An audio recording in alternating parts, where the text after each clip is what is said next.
Well, hello everyone. It is April and I'm here to do my July TBR with you all. The cup is back.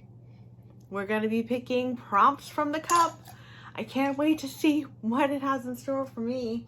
But I thought first I would share with you my July book club pick for the Getting Huggy with the Patreon little book club that we have. We are reading one of my most anticipated reads of the year.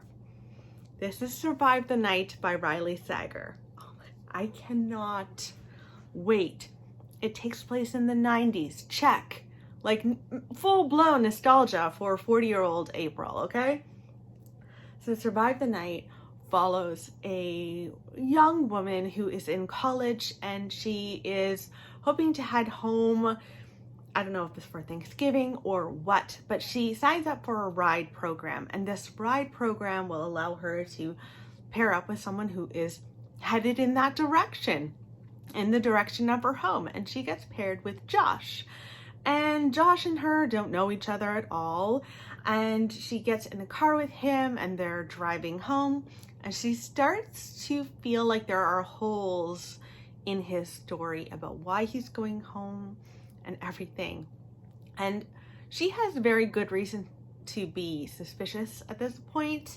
There is a serial killer on campus. I believe 3 girls have been murdered on campus. One of them happened to be her best friend. She is in mourning. She is terrified of this guy because she's starting to think, I think he might be the killer. And so she just needs to survive the night. I cannot wait to read this book. I always read, you know, a Riley Sager. Every single summer, it is part of my tradition. So hooray, if you'd like to join us.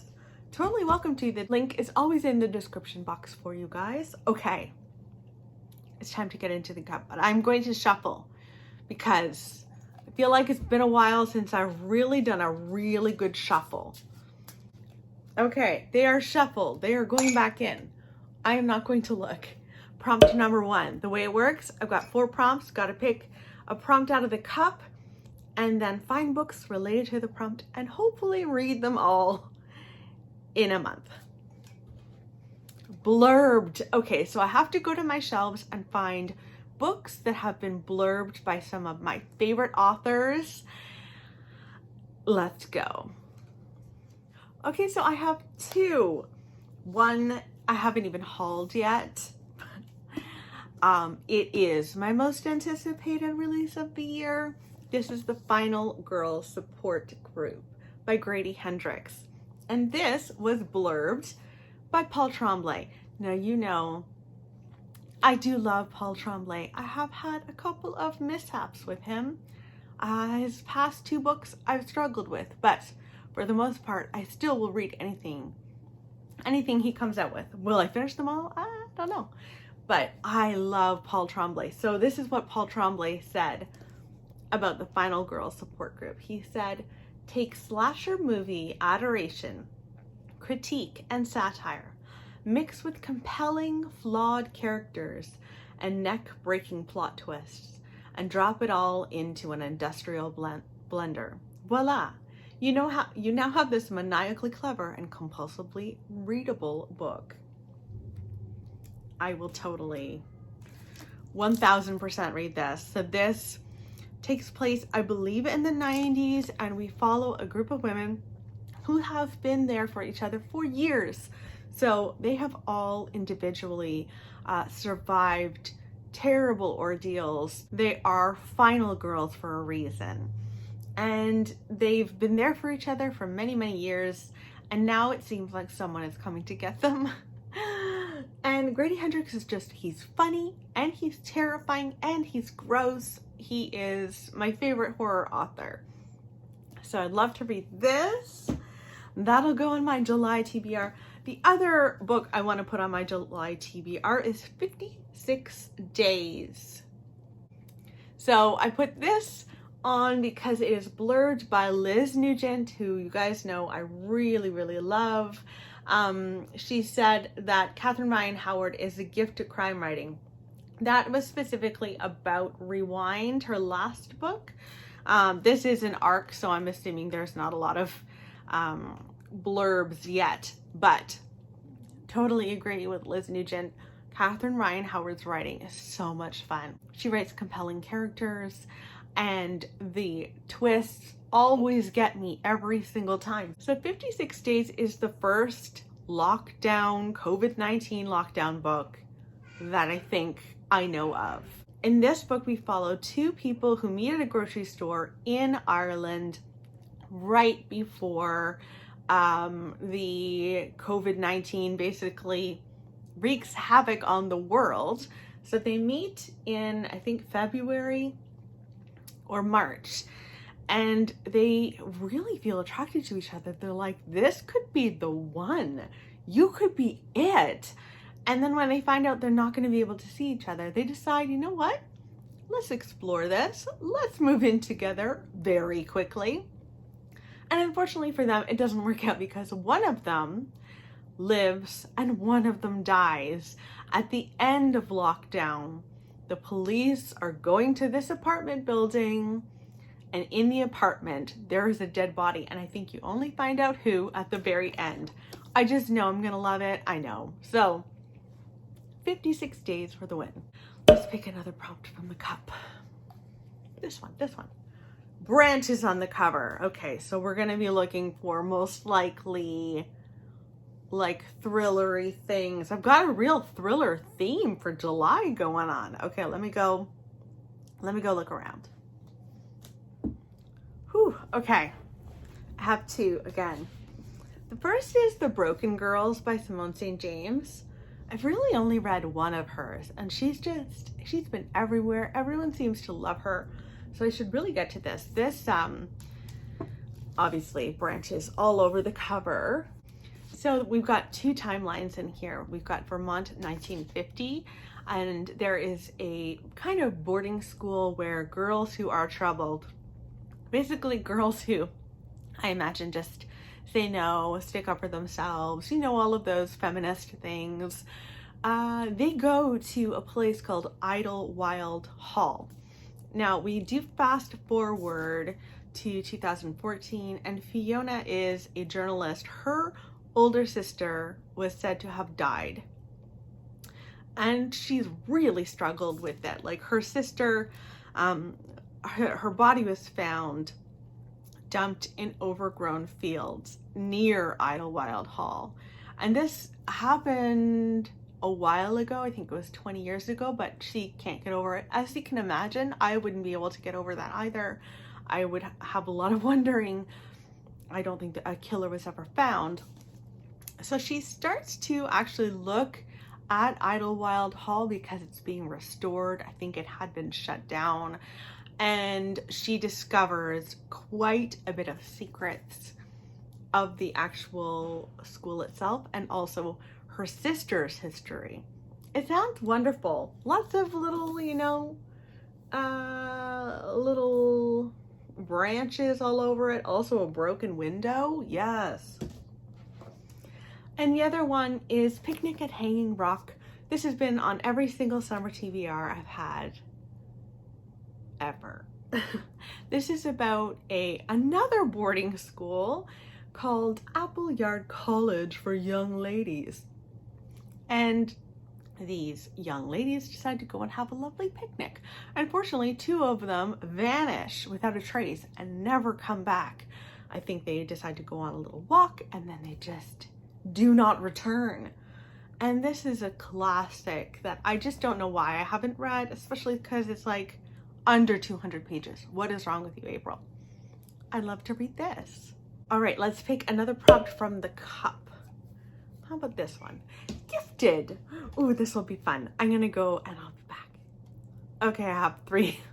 I have three for Gifted because you guys have been so generous, and I desperately want to read every single one of these books. Okay.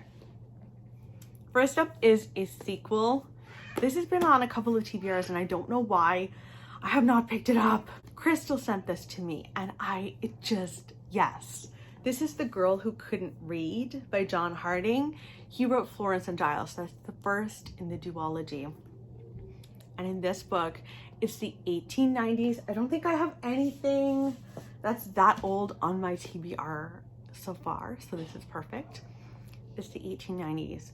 We are at an isolated mental asylum and a young doctor begins work there. Sorry if you can hear Nora screaming.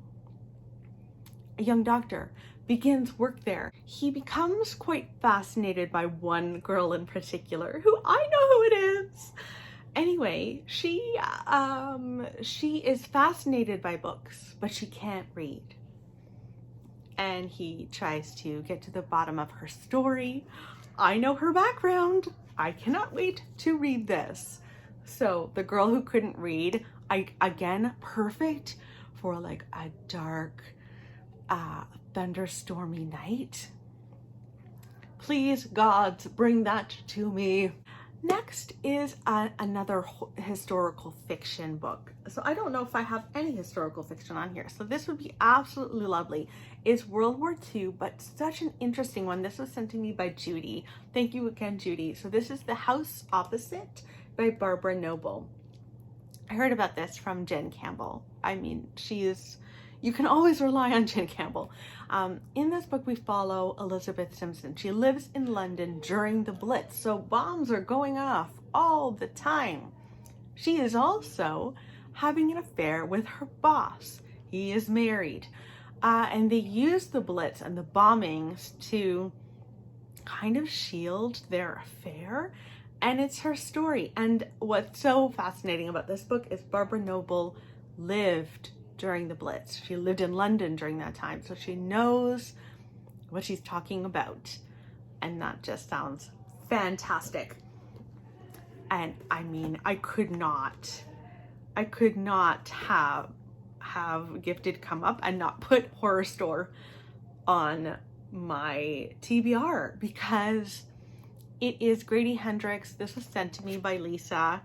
Oh my gosh, you guys are so sweet to me. I swear to God. So this is kind of designed like an IKEA catalog, but it's a horror story, like a zombie horror story. And I believe all of these people who are not zombies try to like go to an IKEA or something like an IKEA to survive, but zombies get in. It's the zombie apocalypse. I don't even need to know more than that. It sounds incredible.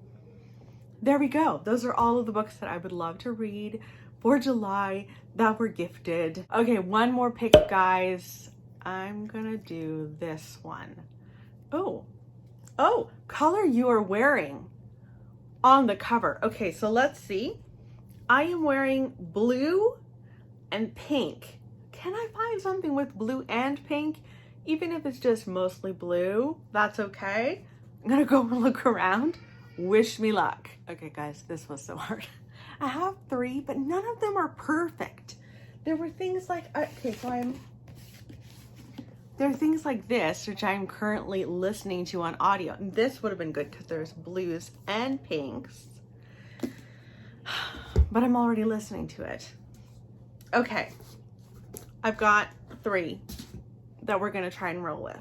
Yours cheerfully, because I really want to read this. Oh my gosh, this is the sequel to Dear Mrs. Bird. So we continue Emmeline's story, living in World War II, working as a writer for a women's column. It's funny at first, but like really has a lot of depth to it because the bombs are dropping in London. Yes, so there's blues in here. There's also a bit of like, you can't tell maybe on camera, but this is kind of pinky. And also there's like a yellowy kind of vibe, which I have further down on my dress. We're going with it. There's that. Now this one I think is the biggest stretch. This is blue and red. Now, again, like an orangey red, and I do have some like corally orange there. I'm basically just picking books I really want to read and then pretending that they match my dress. That's where we are at, okay? So Hairpin Bridge is a thriller about Lena, and Lena's sister died very suddenly. She was said to have thrown herself off of the bridge. You can see her there contemplating throwing herself off. But no, Lena does not believe she actually killed herself. She thinks something bad happened because her sister called 911 many times the night that she died, and none of the calls went through. She actually met with a cop who saw her, and she needs to find that cop to find out what their conversation was like.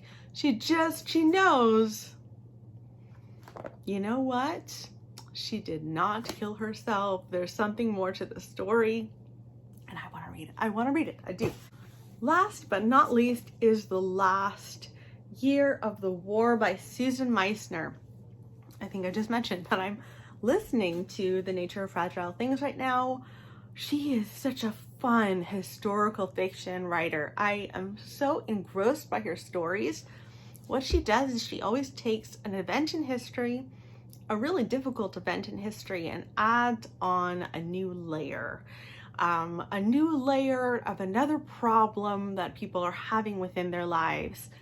And so there's the context of the historical event, and then the layer of the personal event. And that is just, I think, one of the best ways to write historical fiction. So The Last Year of the War follows these two teenage girls in 1943. We've got two girls in a Japanese internment camp. One of them is Japanese, and that's all she's done. She's been Japanese, and the Americans have put her in an internment camp, which is so difficult, and there's so much history there that I would like to know more about. And the other girl, her father had Nazi sympathies, or at least authorities thought that he did. And so her whole family is also in this internment camp, and they meet there together. They are friends. And then the Sontag family is exchanged for American prisoners behind enemy lines in Germany, and they are split up, and it sounds wonderful. Does this match? I mean, I think the actual writing is pretty spot on for this blue. Yes, we're going with it. And those are all of the books that I'm going to read in July. I've got a really nice mix, I think. We've got some historical fiction, we've got a lot of thrillers, and a little horror. So not bad for me. Let me know in the comments below what you're going to read in July. Are you going to read Survive the Night with us? I'd love for you to join. The link is always in the description box below. Still struggling to figure out these Invisaligns. We'll get there. I hope you're doing well, and I'll chat with you soon. Bye, guys!